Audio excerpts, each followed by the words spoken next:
May it please the Court, I'm Joshua Gordon. I represent Saraswati Mandiram and Mr. Ramadeem Razmouj, who is here today with some of his parishioners. G&G got its Virginia judgment and then held a foreclosure sale, but three corners were cut.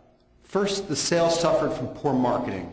The law requires a foreclosure to use the ordinary methods of making a buyer aware, same as, quote, when an when an owner is voluntarily selling his own land.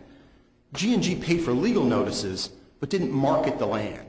It didn't hire real estate agents to attract buyers. It didn't list it with real estate brokers. It didn't create a website. It didn't advertise it in weekly newspaper, real estate sections. It didn't alert developers forums, who are the likely buyers for this. It didn't even put up a sign. G&G was passive. There was no active marketing. They did print a brochure, but it claimed the property's value was just $1.4 million, a number bearing no relation to any assessment I'm aware of. And it was so low that it ensured that just the two bidders who showed up, were unlikely to be prepared to pay the actual fair market value. Who was the second bidder? There was someone else there who dropped out early on. There were two bidders. The winning bidder was here, Sherry Gittison-Bozeman. Now, this lack of marketing may have been merely incompetent, but it may also have been malicious. The Saraswati had no opportunity to develop the issue because this case was decided on a motion to dismiss.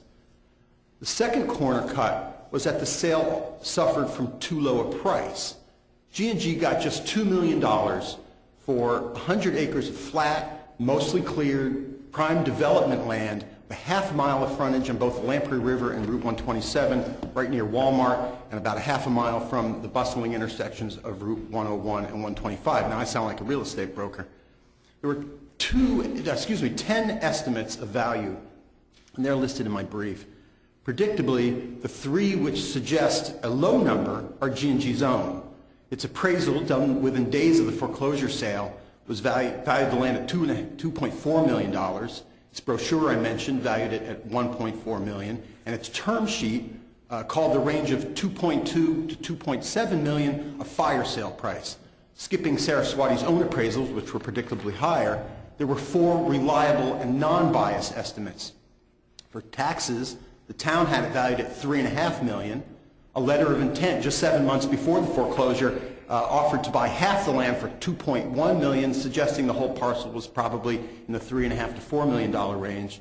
And an equity lender on the eve of foreclosure was willing to extend $3 million, suggesting a price of at least that. In one document, G&G itself declared that the full market value, that's its words, was between $3.4 and $4.5 million. The difference between these estimates and the foreclosure price of $2 million is huge, especially in 2006 when the market was hot. The difference is in the range of $1.5 million to $2.5 million.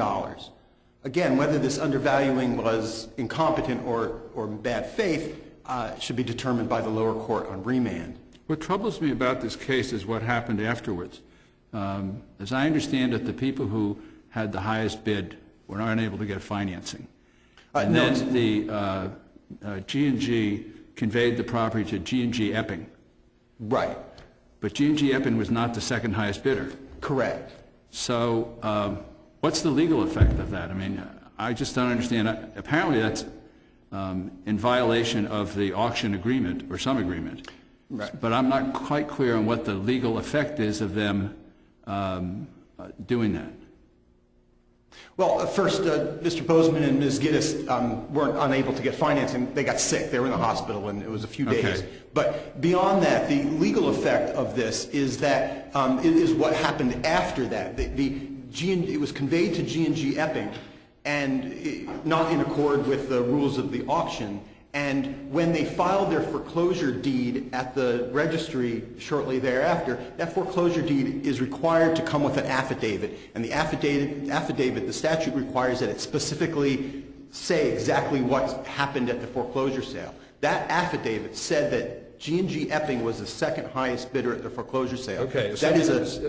Assuming that's false. That's a false affidavit. Okay, so that false affidavit is a slander of of Saraswati's title. And that's the import of that, is that it goes to the tort of slander of title. That's the false filing. what's the remedy? The remedy is either damages or rescission. Was all this in the record before the trial court? Yes, unartfully, I think, but it's all there.